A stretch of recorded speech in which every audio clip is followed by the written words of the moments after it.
Good morning, everybody. It's Jon Zagrodzky, First Selectman for the town of Darien. Today is April 2nd, 2025, and I'm standing on the Rings End Bridge in Darien, Connecticut. We've received a number of questions from folks as to what all this construction activity is, and so I'm here to provide a little bit of an explanation. So first of all, a little bit of history. So in the 1700s, there was a mill that was put in here, and the mill was used for cutting wood as a sawmill. There was also a blacksmith, and they used the water from the river here to power a loom to make fabric and cloth. And that really started in the 1700s. And what's interesting is that with all that economic activity, this is kind of where the center of town and the center of economics was for Darien at that time. So in 1825, they built a bridge here, and the bridge was a wooden bridge spanning this area, which you can see from this picture. In 1895, they took out that wooden bridge and they put in an iron bridge. And the iron bridge itself was replaced with the stone bridge that you see here in 1929. Now, the old mill that used to be about in the middle here burned down in 1923 and was not replaced. So in the 1920s, the town actually signed a long-term lease of this bridge. We actually don't own it. It's part of a very, very long-term lease with all the families who originally controlled this.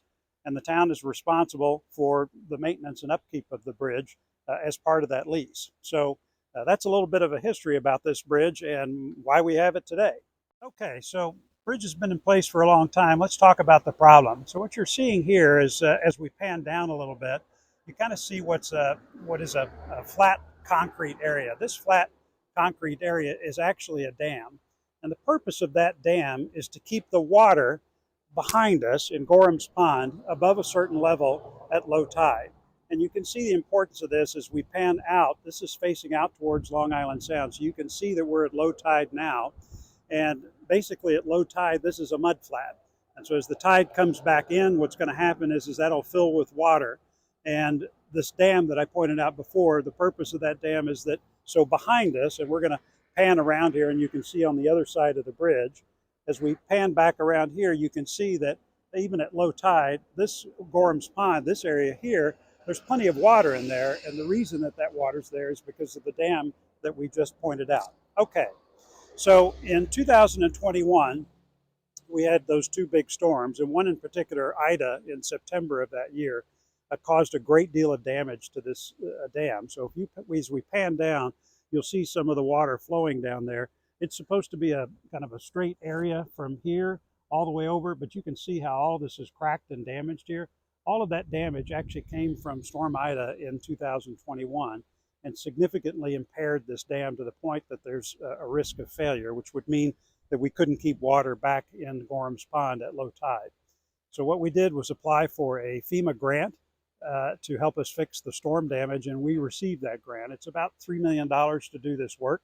But once we had that grant in place, now we can kind of move forward with fixing this dam and getting it back to where it was supposed to be. Let's talk a little bit about the solution that they're trying to put in place. So you look down here and you see these are called sheet pilings. And basically what they did was they drive these into the ground.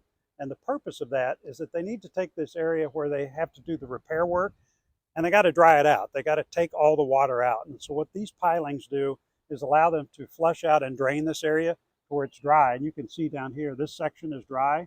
It's also got some of the damage that they're going to have to repair.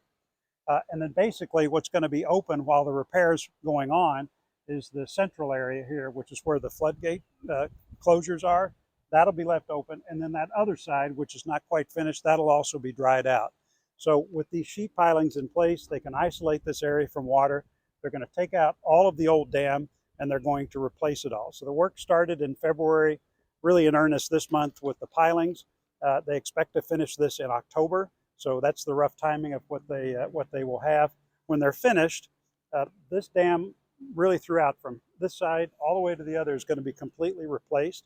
The other thing they're going to do is use some of the stonework. So when they put it in front of the dam, that it'll kind of match the bridge. And so aesthetically it will look right. But again, that work should go through October. When they are finished, all of these sheet pilings are going to come out and it's going to be restored and look like it did before they started this project. So we're very thankful to everybody involved and to our friends in government that enabled us to have this grant to do this work. But once we're finished, this dam should be in very good shape and we can get back to regular order.